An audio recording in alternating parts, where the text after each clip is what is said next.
Hey, class, welcome back to Introductory Psychology. We are now in the fifth chapter of the King textbook. So we're about a third of the way through the course. So maybe now is a good time to kind of pat yourself on the back and before you move forward, congratulate yourself on your hard work of making it this far. But let's keep moving forward. This chapter is probably one of my favorite chapters. It's on learning. My background in psychology is from educational psychology. My PhD is in educational psychology.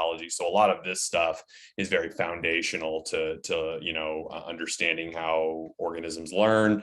So many of these theories are ones that I've been exposed to quite often. Some maybe you have heard of. Maybe you've heard of Pavlov before.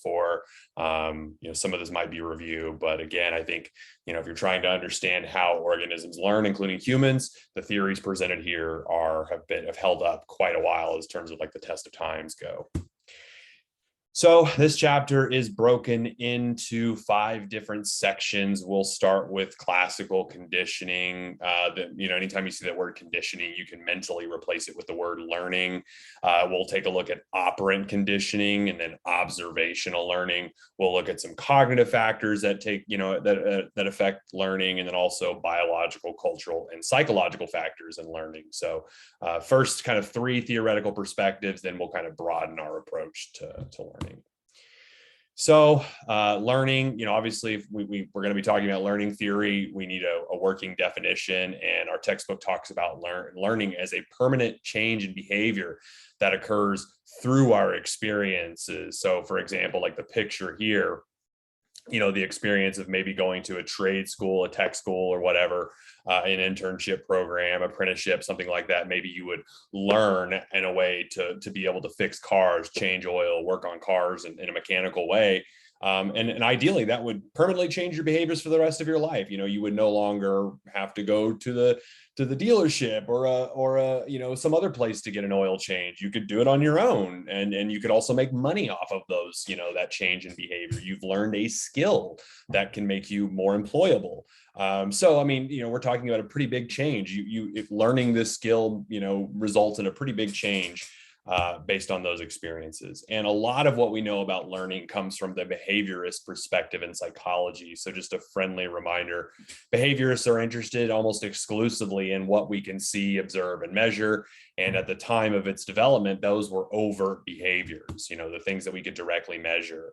We're also going to talk about, for at least this chapter, an associative form of learning, of conditioning, meaning we associate when event X happens, Y follows, or some kind of combination like that. We associate events being connected together. We'll also take a look at observational learning, which is, like it sounds, the learning that takes place when we observe other people. We learn a tremendous amount from simply observing other people act. We don't have to do the behaving or the acting ourselves. We can learn it just by watching others. So we are going to start off by looking primarily at classical versus operant conditioning, and they are both forms of learning, but they are both quite different in their approach and also the results. Classical conditioning, more often than not, we are talking about involuntary reflexive behaviors that are not necessarily ones that you consciously control. They might happen sort of automatically as a reaction to a stimuli. Versus operant conditioning, we are talking about more nuanced, voluntary, chosen behaviors. But here's an example. So for, initially classically conditioned, maybe you go into the doctor's office and you get a shot from the doctor. Let's say you got your COVID vaccine updated, or maybe you're getting your flu shot for the year. Maybe you have to get a tetanus shot, whatever reason, you're getting a shot. Well, classical conditioning is saying we develop an association with the pain that comes from the shot to the doctor's office. So, for example, this person is wincing in pain, they might start to develop or feel that feeling of like anxiousness, nervousness, maybe even wincing when the doctor comes in, when they're in the office, because they've developed this association. When I'm in the doctor's office, I got the shot that led to pain. Now I associate pain with the doctor's office. Operant conditioning, on the other hand, a little more nuanced. There are a lot of the same elements at play, but when we break each theory down, you'll see some similar terms, but they're definitely distinct enough that it's worth talking about.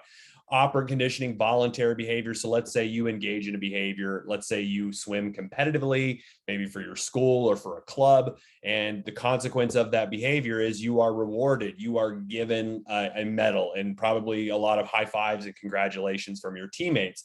The idea behind operant conditioning is that the feedback, the consequences we get for our behavior is where the learning takes place. So you learn, oh, hey, if I do a really good job at swimming, I'm going to be rewarded. My friends and teammates are going to be happy with me. I'll get a reward or reinforcement in terms of a medal, and maybe maybe I'm more popular in the club or in the school or whatever. So those behaviors are then shaped by reinforcement in this case.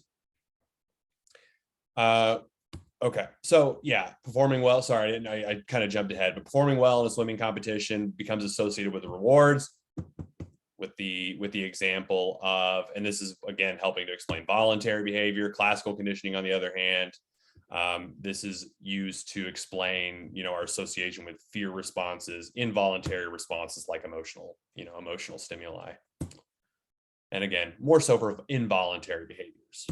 Okay.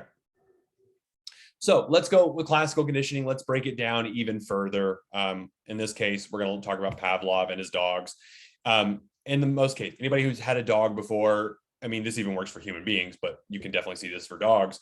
Like if you show food to a dog, or you present food to a dog, or if your dog smells food, like they know that it's there is an unlearned response or reflex that the dog will do. They will salivate, they will drool, they will start to slobber. Food elicits that unlearned response. It does not have to be taught. It is learned it is learned innately. So, and this happens to, like, if you start thinking about your favorite food right now, even if it's not there, your mouth probably starts to salivate. That is a natural process when it comes to digestion. So we would say the unconditioned stimulus is the food. It is unlearned. The unconditioned response is drooling. Unconditioned stimulus leads to an unconditioned response. No teaching, no learning is taking place here. This happens naturally. This is an instinctual behavior. Now, let's say we add the stimulus of a sound or maybe before we present the food. Well, if you make a sound that your dog has never heard before, I mean, I guess there is some degree of predictable response. They might just look at you kind of funny, but that's about it. Like there's no really typical response we might expect. Your dog might give you a weird look and move on. So that's a neutral stimulus. So we'd consider that a neutral stimulus. But if we repeatedly pair these two things together, let's say I make the noise and I present the food, make the noise, present the food, or do them together, in a way that the dog can clearly see these things are happening in close proximity. This is called acquisition or learning in classical conditioning. Now the dog will have learned the association. When I hear this sound, usually it means I'm about to get food, therefore I drool. So eventually Pavlov in his experiment, he was able to condition dogs. The stimulus was once a neutral stimulus. Now it is a conditioned stimulus, and it evokes a conditioned response. The time between really matters a lot. You really want to make sure they're in close proximity to develop that association, the dog is able to see, in this case, the relationship, or maybe not cognitively, consciously understand, but biologically, unconsciously, intuitively, they're able to understand, okay, sound means food, therefore I start to salivate. You want the conditioned stimulus to regularly be followed by the unconditioned stimulus. So sound, food, creating that association. So this is exactly what Pavlov did. Pavlov was a physiologist who was interested in how dogs digest food. He actually, he's a Nobel Prize winning physiologist. He wasn't a psychologist, but he developed a theory that was incredibly groundbreaking for how we understand this aspect of learning. So in this case, the dog sees food, they salivate. Dog hears a bell, they don't do anything. Pavlov didn't actually use a bell. Sorry, he used a tuning fork. I don't know why we keep saying it's a bell. It's really not. But if we pair these events together, eventually the dog will salivate after it has been conditioned, after it has learned, bell means food. So here we go, the same chart we had earlier, but some other important terms that you need to be aware of. This idea of generalization. When the condition response, so drooling in this case, might appear after various new neutral stimuluses that are similar to the conditioned stimulus. So if there are sounds, for example, in this, from Pavlov, if there are sounds that are similar to a bell, like let's say somebody rings your doorbell, maybe that kind of sounds like the bell that Pavlov rings, the dog would also salivate. They would generalize the association to other similar sounds in this case. Similar sounds might evoke the same kind of response when we say that there's generalization. Discrimination. Now, I know in when we talk about people, like discrimination is not a good thing, but in psychology, discrimination really just means like being able to distinguish between. So the dog, in this case, when learning, the dog can discriminate between the types of stimuli that would lead to the food being presented and those that are not. So the dog might salivate at some sounds. Maybe that sounds that sound like a bell, the dog salivates for, but if it sounds more like a dull kind of knock or something like that, maybe the dog doesn't do anything.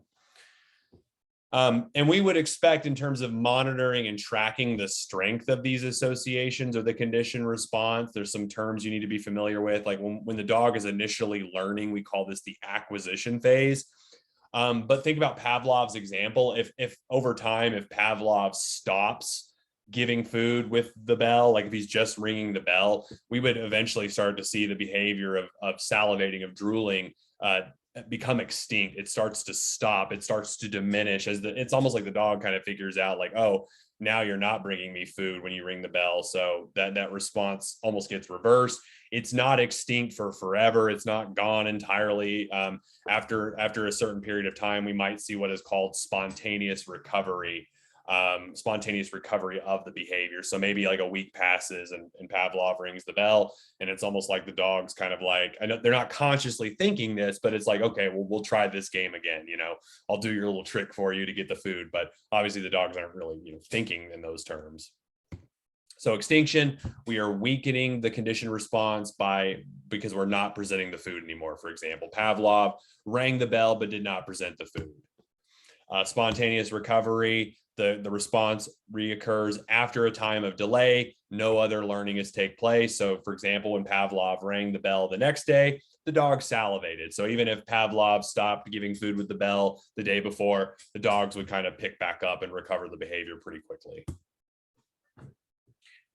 Here is an example of how classical conditioning can be used to generate or condition the fear response. Sorry, I'm not sure if you could see this picture. This is the little Albert experiment here. Little Albert was an orphan who was being looked after in a research laboratory by John B. Watson and Rosalie Rayner. They were interested in applying these techniques of classical conditioning to the fear response, how we experience fear. So what they did is, if somebody came up from behind you and you had no idea, and they took like two metal objects and clanged them together really loudly, that would startle you. That loud bang would probably result in some kind of fear response. You'd probably jump, you'd tense up, maybe you'd go into fight or flight, but those things would happen naturally. So what Rosalie Rayner and John B. Watson did was they wanted to see if we could take something like a scary stimulus, like that loud crashing noise, and combine it with a stimulus that's actually, normally not, fear invoking. So what they did is they put little Albert, they'd put him in a playpen, and he would play with a rabbit like this one here. And while Albert was playing with the rabbit, they would, when he least expected it, they would come up and make this loud banging noise and startle little Albert, to the point where eventually just seeing the rabbit alone, he associated rabbit with loud noise, with fear. Eventually the rabbit alone evoked that same kind of response. So little Albert was showing the fear response just seeing the rabbit. And more, and then not so much in experimental conditions, but think about like how this happens in schools. School is normally supposed to be a place where we feel safe and feel welcome. Obviously, I say that, with a grain of salt, thinking about like school shootings and things like that. I guess we have to reconsider those things, the safety of schools. But like, if you're an individual student, most of us would associate school like it's a place, it's a good place to be, hang out with your friends, socialize, learn some things, you know. But if you introduce the variable of being bullied, you know, if they're all of a sudden somebody is picking on you and making your life at school miserable, the individual being bullied might develop some of those, you know, unconditioned associations. As soon as they think about school, they start to be afraid, you know. It's not just being afraid of the bully, they associate the school with the bullying, you know, and that's not good at all. So you know, we're associating a conditioned stimulus with the new incompatible conditioned response, fear. So in this case, we want to maybe do some counter conditioning. Obviously, we want to stop the bullying, of course, like that's number one. You want to stop that. But as far as getting, you know, the student to no longer be afraid of school, ending the bullying is one thing, but also pairing, you know, that conditioned stimulus with a new unconditioned stimulus, one that would evoke pleasant emotions instead of fear responses. So a friend, you know, maybe instead of maybe after the bullying is stopped, we can now kind of create better relationships, you know, new ones where a different kind of association is formed. This is like a form of counter conditioning. Advertisement also, we see classical conditioning in advertisement. For example, if there's a product, like you see your favorite movie star, you know, drinking, I guess in this case, they're drinking, you know, a wine. And if you were on the fence about whether or not you wanted to drink or try that wine, maybe seeing your favorite actor in that commercial might, you know, kind of, you would create that association. You would think, oh, well, if Denzel Washington likes this, or if, you know, Amy Schumer, I'm just coming up with random names, I have no idea. You know, I mean, then great, you know, then maybe I'll like it. You associate the product with fun in that case. Same thing with how we respond to medication, you know, in our immune system. You know, our immune system simply seeing medication, like for example, I experience this with like headache medications all the time nowadays. Like I've, you know, just gotten so used to taking, like, let's say Tylenol. Obviously the medicine in the pill itself is what really, it leads to the pain. You know, it leads to maybe reducing pain, maybe boost your immune system depending on the medication. But also just simply like taking the medication itself, you know, the pill itself might start that process on its own because we just associate, oh my gosh, I'm taking this medication, it brings relief. And before the medication even really has a chance to take effect, you might notice that it's working. Like I said, with headaches, there are times like I'll have a headache and then I go take Tylenol, and it's like the moment I take Tylenol, it's almost like this placebo kind of psychological effect, like knowing the relief is coming just makes my head feel better in that case. Illness, taste aversion is another example of classical conditioning. Let's say you go to a restaurant, you eat something, it makes you feel sick, it makes you feel nauseous. You know, that feeling of illness with nausea is something that's unlearned, it happens. But maybe, you know, you tried something new, you tried a new food and you've made that connection. New food made me feel ill, and I got nauseous. Taste aversion, you only need to have this happen one time. Like if you get sick off of like a food, and maybe even happened years ago. Like I ate cheap, like 10-cent cup ramen noodles in 7th grade all day one time when I was hanging out with my friends, to the point where I got sick. And now I will not, I like refuse to eat it. Just smelling it makes me feel nauseous. I'll eat good ramen. Like I'll go to like Goro here in Oklahoma City and eat good ramen, but I will not eat the cheaper kind.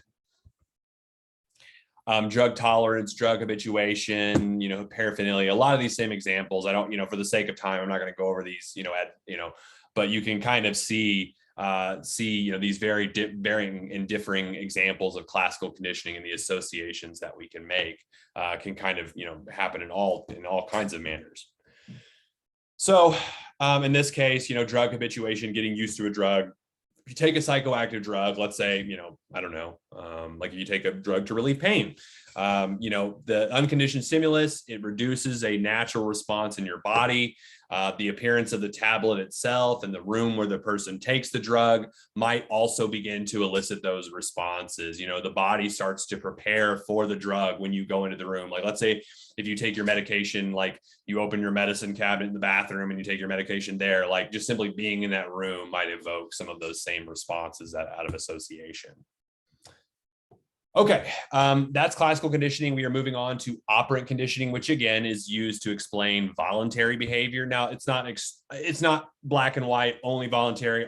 for operant, only, involuntary for classical, but they're better at explaining one or the other. So this is really focusing on the consequences of our behavior in order to increase or decrease the probability that that behavior will happen again.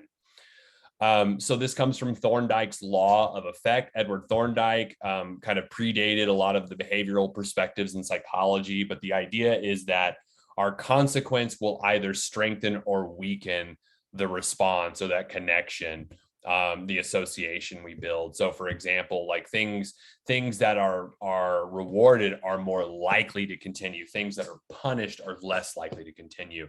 And B.F. Skinner kind of followed in Thorndike's work. Both of them were interested in kind of observing these laws of effects by studying animals, putting them in conditions like, the Skinnerian box here, or this kind of box here for cats, to really see how you could shape behaviors, like rewarding the behavior as it gets closer and closer to the desired outcome.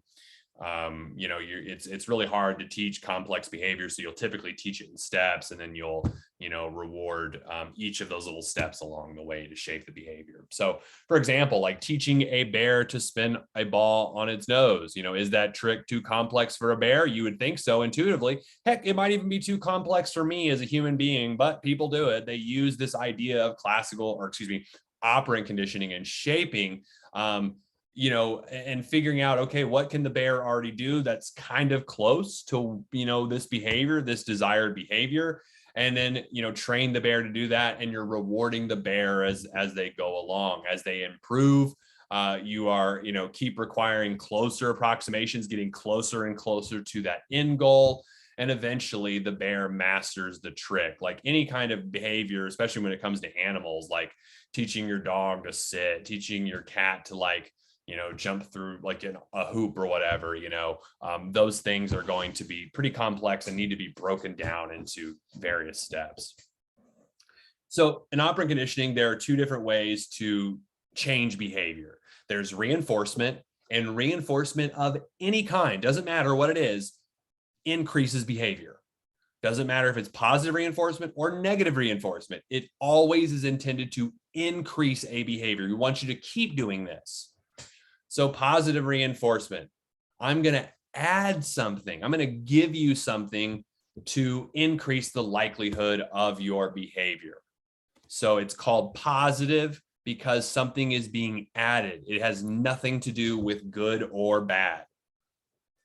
Negative reinforcement, on the other hand, I am going to take something away that you dislike in order to produce the same, in order to get you to do that same behavior again. So I'm going to take away an unpleasant or aversive stimulus. So in this case, if you have a headache and you take a medication for your headache and the headache goes away, that is the aversive stimulus. The headache itself is the unpleasant experience, and that reinforces the behavior of taking medicine. You're more likely to take the medicine in the future when you have a headache. That behavior is being reinforced. So here's some examples of where it actually both might take place. So reinforcement always increases a behavior. Let's say the behavior is turning your homework in on time. All students can relate to that. Positive reinforcement, when you turn your homework in, your teacher says, great job, high five, or get an A, or they give you some kind of positive feedback for doing that. The negative reinforcement would be they stop criticizing. Maybe your teacher, like if your assignment's late and they keep bugging you, hey, where's your assignment at? Where's it at? Turn it in. You're past the due date. Getting your teacher off your back by turning in the homework is the example of negative reinforcement. Either way, the behavior that's being reinforced is turning your homework in, but we're going about two different ways. Or maybe your teacher, depending on the class, might kind of do both, might kind of use both. So ideally, this would affect the behavior of increasing your likelihood of turning in future homework. Same thing for skiing. If you wax your skis, the positive reinforcement is that skis go faster. Negative reinforcement, people stop zooming by on the slope. You don't feel embarrassed anymore. You're actually able to keep up with people in this case. So both cases, positive and negative reinforcement, increase the likelihood that you will wax your skis. It is not good or bad. It is addition and subtraction. Okay, press a button on your dashboard of your friend's car. All of a sudden music starts playing, or annoying music stops playing. So there's, a couple ways. For the sake of time, the idea was you might start clicking more random buttons in the future. Reinforcement increases behavior to avoid negative stimulus. Avoidance reinforcement, negative stimulus never occurs. So in some cases, like for example, if you knew you had a test one day for school and you decided not to show up to class, you're kind of you're that negative stimulus, the stress of your test that you don't have to take now. I mean, maybe you have to take it later, but that day you're no longer, at least you might in the future might find excuses to get out of tests, later if it makes you feel better. Okay. Let's see. Learned helplessness can also be explained. I think we've talked about learned helplessness. Now, I apologize if we haven't, but learned helplessness is this feeling that organisms can basically learn that they have no control over outcomes. Like if you experience enough failure in your life, for example, you might develop a sense of learned helplessness, which is a lot of times used as sort of a predictor of depression. So if you have, you attempt to do something, like there's something you're trying to do, some goal you're trying to succeed at, you have all kinds of attempts, but nothing seems to work. You're trying all these different things. You're actually getting a failure to reinforce. In this case, you might be reinforcing the wrong thing, reinforcing the sense of helplessness, where people learn that, oh, why even bother? Why try? Reinforcers come in many shapes and sizes, and there are different types. There are primary reinforcers, and these are things that are innately satisfying for the human experience, like things that we need, like food, shelter, water, things that are satisfy our basic needs as organisms.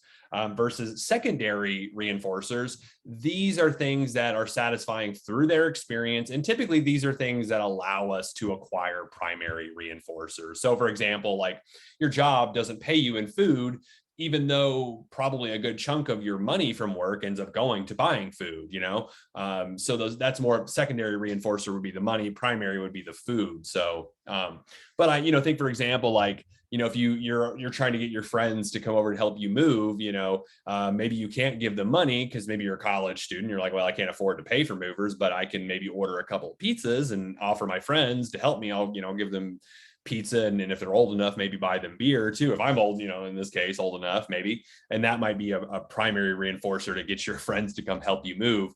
But maybe, for movers, if you're actually paying movers, you're going to give them cash. I doubt movers are going to come over for pizza and beer, as enticing as that might sound. Okay. All right. And this is where sometimes you'll see in school, sorry, I forgot to flesh this out a little more. You might see the development of token economies. Like, for example, I know some schools will, do things like, you earn stickers for good behaviors. And if you earn so many stickers, you can go buy things at a school shop. I remember in elementary school, I had one of those, but ours were for the AR points, the accelerated reader points, and you could spend those points on stuff. And that was pretty cool. Okay, so the terms, we do see terms like generalization, discrimination, and extinction, the same thing happening here with classical and operant conditioning. So we can generalize, with operant conditioning, like we know we can generalize and see the things that will lead to reinforcement and those that will not. So we will respond accordingly to similar stimuli that is being reinforced. So for example, like my dog, when she goes on a good walk, like when she goes on a walk and does her business and, is good and isn't like being, crazy and pulling all over and barking at the dogs and stuff like that. Like, we like to reward her. We'll give her a treat. But she's able to generalize, like, okay, there's, the little tiny treats, but, and I, I might sit down and be a good girl for those, but there's also other treats too, like the bigger dog bones, or maybe if she sees like a piece of turkey or something, she's able to generalize and realize, okay, I can sit down or do commands or listen to my, my owner on a number of different stimuli that are kind of similar. Doesn't have to be that same, dog treat every time. But you can also discriminate between stimuli that leads to reinforcement and those that do not. Like maybe think at your job, there are probably things you do at your job that get praise from your employer or increase the likelihood that you'll get more money or raises and things like that. But there are also behaviors that don't, and you're able to figure out, okay, what are the things I need to do to get reinforcement and what are the things that not, and maybe I'll avoid the ones that don't. Extinction, spontaneous recovery. I mean, think about your own job. Like if your job stopped reinforcing you in the sense like they just stopped paying you, you'd probably stop showing up. I know I love teaching, but I'd probably stop making these videos if I wasn't getting paid for it. For my job, as much as I even love psychology and talking about it, that reinforcement is really important. So once the reinforcement is gone, we would expect some degree of extinction to take place. But again, it's not extinct like the dodo. If reinforcement, for example, comes back, like all of a sudden, if your boss calls you and said, "Hey, we have the money to pay you again, we would you like to come back and work? We're not, we had to lay people off for economic reasons, whatever, pandemic, COVID, whatever reason. Now we're bringing people back. Your behavior of working at your job and being productive would probably return pretty quickly because the reinforcement's back. That makes sense. There are also different schedules of reinforcement. Like, do you receive reinforcement every single time something happens, or is it more partial, maybe more discontinuous versus continuous versus partial? And in partial reinforcement, that really gets into, are you dealing with a fixed schedule of reinforcement, or is it less predictable, more so variable? So when we see these terms like fixed, typically that means every so for like ratio, fixed ratio would be like every number of units. So like if you're at your job and if you got paid for every unit of, product you sell, like if you work on commission, you're given $5 for every item you sell. That's a fixed ratio of reinforcement. Versus anytime we see interval, we're talking about time. So maybe like if you work as an hourly employee, you get paid X number of dollars per hour that you work. Variable, same thing when we're talking about ratio and interval, where units and time, but now variable is much more is much less predictable. A lot of times, like for example, casinos operate on kind of this variable schedule of reinforcement, meaning you can sit there all day and push the button or pull the slot or whatever, and you really have no idea when reinforcement is coming. And that's that variable ratio or interval, depending on how it's set up, is really what kind of keeps people there pushing the button, is like, I'm hoping for it, I'll eventually get reinforced. So fixed ratio, this is like a reinforcement follows a set number of behaviors. So if you put your coin in the machine for, to get a machine out, you would ideally, get your favorite candy out. You put the right amount of coins in to add up to, let's say, 85 cents. You put in 504, bam, you're going to get peanut M&Ms.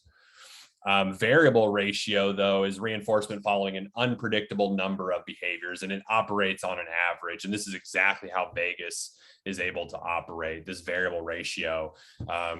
Maybe it's on average, it could be on average every 50 pulls of the lever, but you have no idea. It's not like it goes 1 through 150 pull 51, 100, when it doesn't exactly work like that. It could come at any moment, but on average, maybe it's 50.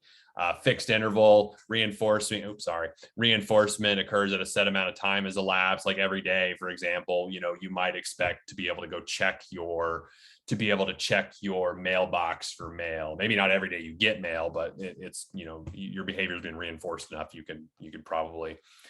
Variable interval again is just time. So we're talking about time. Unpredictable amount of time has passed. Think about if you've ever gone fishing.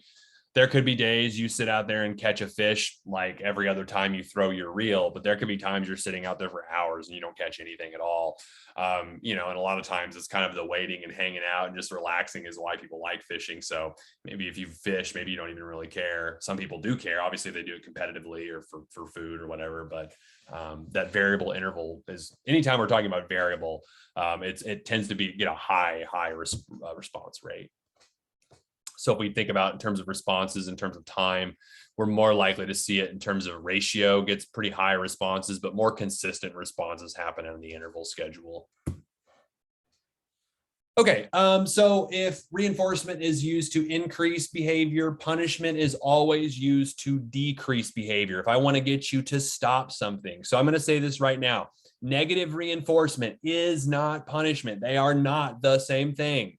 Negative reinforcement is always used to increase behavior. Punishment is always used to decrease behavior, regardless if it's positive or negative.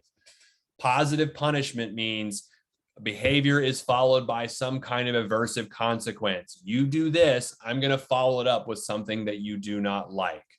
In this case, positive just simply means something is added. Negative punishment means you do something, I am going to then follow it up by removing something that you enjoy. I'm going to take away something. A rewarding stimulus in this case is removed. But either way, positive or negative does not mean good or bad. Either way, we are talking about decreasing a specific behavior. So in this case, punishment decreases behavior. You take an aspirin for your headache. The reaction, maybe it turns out you're allergic to aspirin. That is positive punishment. The allergy is the added stimulus. So probably in the future, you're not going to take aspirin. Negative punishment, lose sympathetic attention of friends. Like before you had your headache, now nobody sympathizes with you because it's going away. So maybe in this case, negative punishment means you no longer get that sympathy. So maybe you don't take aspirin the next time you have your headache. Headache goes away. It is reinforced. But in terms of, if we look at it, there's a number of ways to look at this, but if we look at it through the lens of punishment, these are the other potential responses. You come home 2 hours late, maybe you have a curfew, your parents scold you or ground you. That is positive punishment. They're adding something. Negative punishment, maybe is your favorite episode of TV came on. I don't know why you wouldn't just record it or DVR it or whatever, but in this case, maybe it's a sports show and you had to watch it on time. That would be negative punishment. You're losing out on the opportunity to watch your favorite team. You might also miss chores washing dinner dishes, which is actually might be a good thing for you. So in this case, it might actually be negative reinforcement. But again, negative reinforcement is not punishment. It's not the same. Punishment is always intended to decrease. Negative reinforcement always intended to increase. Another example, you show off, you're in your new fancy car and you're speeding. The positive punishment, you get a ticket. The officer gives you a ticket. They're giving you something that's positive. Negative, you lose $250 to pay a ticket. So in this case, I guess this example kind of fits both depending on how you look at the ticket or the money. Also, you might have a negative reinforcement example. Maybe you were driving so fast, you lost the person who was tailgating you, reinforces the behavior of speeding. So reinforcement and punishment, we're using a lot of the same terminology like positive, negative, but they're always intended to have different effects on behavior. Positive reinforcement, negative reinforcement is always intended to increase the likelihood of behavior. Punishment, whether it's positive or negative, is always intended to reduce the likelihood of a behavior happening again. And you can read through all of these examples for yourself. For the sake of time, you can pause the video or look at them in your textbook. So when it comes to consequences, the timing immediate tends to be better in terms of reinforcement. Like, for example, like if your child is acting up, it is probably better for getting your child to stop acting up. It's probably better to do something right away than wait like an hour later, if like your child was throwing a tantrum in the store, you would want to address that immediately, not just like, hey, when we get home, I'm going to talk to you about this, same with punishment, same with reinforcement. We also know that, we can also delay gratification. We can delay reinforcement, putting off pleasure now for future gains later on in the future. Some people are better at that than others. Some people are really good at delaying gratification. Timing can also be a form of punishing, have a punishing consequence to it as well. Being forced to wait on something, especially like a decision or kind of being left in limbo and you're not sure, you're just waiting. That can almost feel like punishment in itself. So, and psychologically, we can kind of avoid some of those negative outcomes by thinking about planning ahead in advance, and acting accordingly to try to avoid those potential negative consequences. There is a whole perspective that uses this idea of operant conditioning to modify a behavior, and it's called applied behavioral analysis. And the idea is that you can modify long-standing behaviors, especially negative behaviors, like, biting your fingernails, smoking cigarettes, drinking alcohol, like all kinds of things that might be, maladaptive behaviors. You can be put into a program that operates on different forms of operant conditioning to modify behaviors, replace negative behaviors with positive ones. The last kind of perspective on learning we're going to look at is observational learning, and the learning that takes place by imitating and observing other people. We call this modeling. And this comes from Albert Bandura, from social cognitive theory, and looking at the 4 processes of observational learning. One, we have to pay attention to the model themselves. Like, as you can clearly see, this young lady here, this young woman here, she is looking at the guitar. She's paying attention. I mean, if she's looking away at a cell phone or at the dog in the yard doing something else, it's pretty hard to learn. Then we have to retain the information. We have to get it into memory, which we haven't talked a lot about yet, but that's important. Then you have to actually try it yourself. So not only is she watching, she's putting that into memory, and eventually she's going to have to try herself. And then hopefully that behavior gets reinforced. Maybe once she practices a few chords and gets them right, her dad, or maybe this is her grandpa, I don't know in this case, maybe he says, "Oh, great job, let me teach you another song, you're really picking it up, and you're really good at guitar, you're really good at ukulele in this case." So observational learning takes place when these kind of 4 conditions are met, and any disruption along the way is probably going to make the learning more or less difficult. So like learning to ski, you would need to pay attention to the instructor, to their words, their demonstration. Maybe when you're put into like practice scenarios, or when you're actually on the slopes, you then need to recall that information to avoid getting hurt. Then you would need to use your motor skills, your motor abilities, to actually try out the new skills that you've learned. And then maybe you get some kind of incentive in terms of appraisal or praise from your instructor, and how well you've done. And that would ideally lead to learning. So another thing to consider, like, we've talked a lot about behavioral perspectives on learning, and behaviorists historically have not cared about what goes on between our ears. They're only concerned about behavior. They're not so much concerned about cognition. So in this case, like, it leaves the question, well, does cognition matter? Does learning involve more than just environmental behavior connections? Those like kind of A plus B equals, C or whatever connections. We do know that as human beings, our behavior is very purposeful. It's not just total association response. We're cognitive, we're goal directed, we're good at goal setting. We're able to monitor and regulate how we're, the process of achieving or reaching those goals. So I think cognition plays a ton of it. And one of the ways it is sort of expectancy learning, or latent learning that takes place. Like, for example, like, you can learn, like the learning you're doing right now is a form of latent learning. Like, you aren't getting reinforcement for the learning of this chapter right away, but when you go to take your chapter quiz, or when you go to take your midterm or your final exam, and if it has questions from this content, then you will actually get to put forth that kind of the learning that's take place. It's kind of hidden or latent until the reinforcement is present. There's also insight learning, kind of that aha moment. Like, at first the chimp, sees, hey, I want the bananas up here. I can't reach them, obviously, but maybe after exploring the environment and realizing, oh yeah, I can stack some of these objects, they have this kind of aha moment, and it leads to a moment of insight.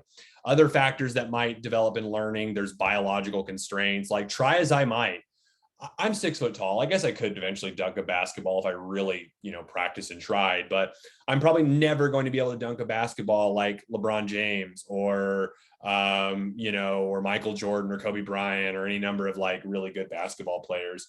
There's a certain degree of preparedness that my body is just not going to do. Maybe I can touch rim and dunk eventually, but like, I'm not going to be able to enter a dunk contest and pull off some kind of 360 dunk because biologically, I don't have the tools. I maybe, didn't develop them over time. Also, some behaviors might, be sort of instinctual. Culture influences has a lot. Psychological constraints, whether we adopt a fixed or growth mindset. Do we think about things as being fixed, like our intelligence, for example? Do we view it as this like fixed entity, or is it something we can achieve growth on? Having more of a fixed mindset is a big limit that people kind of might put in front of themselves. Other factors that might learn, in relation to into learning, there's this idea that there's having different learning styles, whether you're a visual or an auditory or a kinesthetic learning. There is no research evidence that suggests there's any kind of advantage, or these are preferences. Like, I might prefer to hear somebody give me a lecture on a topic versus like going up there and trying to do something myself. But it also depends on the task you are learning. Like, if you are learning a skill such as like how to like fix a roof on a house, you would probably want to see somebody do it. You would probably then also want to get up and try it yourself. If somebody just handed you a textbook on how to do, roof repair, you might really struggle with that, but if somebody hands you a textbook on psychology, maybe you don't quite need it, the kinesthetic aspect. So it depends on the learning, but there's no such thing as learning styles in the sense that like, I am a quote unquote visual learner, and that's therefore the only way I can learn. Learning, really, ideally, the more modalities we can introduce, like visual, auditory, and kinesthetic, the better. But nobody is just one type of learning style or the other. So that's going to do it for chapter number 5, folks. We are past the third way mark of the course of the textbook. So just stick around for chapter 6, and I'll see you all on the other side. Take care. Peace.